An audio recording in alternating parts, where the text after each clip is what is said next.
कि हरियाणा में आजकल बहुत सारे जो विवाद चल रहे हैं उनमें से एक विवाद तो चंडीगढ़ को लेकर है।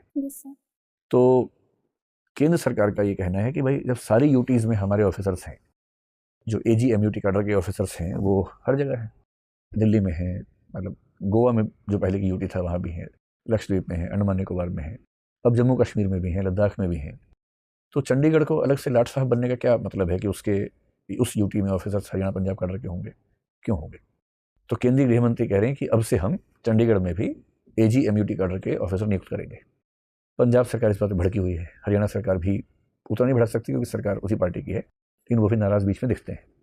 आपकी राय में क्या होना चाहिए? चंडीगढ़ का जो एडमिनिस्ट्रेशन है कैसे चलना चाहिए? सर, चंडीगढ़ एक यूटी है, तो ये केंद्र सरकार का दायित्व और उसके जुरिस्डिक्शन में आता है कि अगर वो चाहे तो जो आगमुट के कैडर है वो चंडीगढ़ में नियुक्त कर सकती है। कि हरियाणा में आजकल बहुत सारे जो विवाद चल रहे हैं उनमें से एक विवाद तो चंडीगढ़ को लेकर है। सर।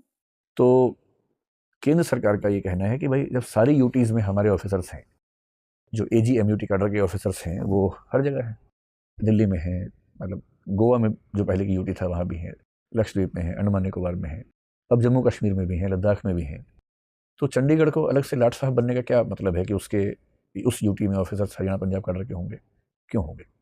तो केंद्रीय गृह मंत्री कह रहे हैं कि अब से हम चंडीगढ़ में भी एजी एमयूटी कैडर के ऑफिसर नियुक्त करेंगे। पंजाब सरकार इस बात पर भड़की हुई है, हरियाणा सरकार भी उतना नहीं भड़क सकती क्योंकि सरकार उसी पार्टी की है, लेकिन वो भी नाराज बीच में दिखते हैं। आपकी राय में क्या होना चाहिए? चंडीगढ़ का जो एडमिनिस्ट्रेशन है कैसे चलना चाहिए? सर, चंडीगढ़ एक यूटी है, तो ये केंद्र सरकार का दायित्व और उसके जुरिस्डिक्शन में आता है कि अगर वो चाहे तो जो आगमुट के कैडर है वो चंडीगढ़ में नियुक्त कर सकती है।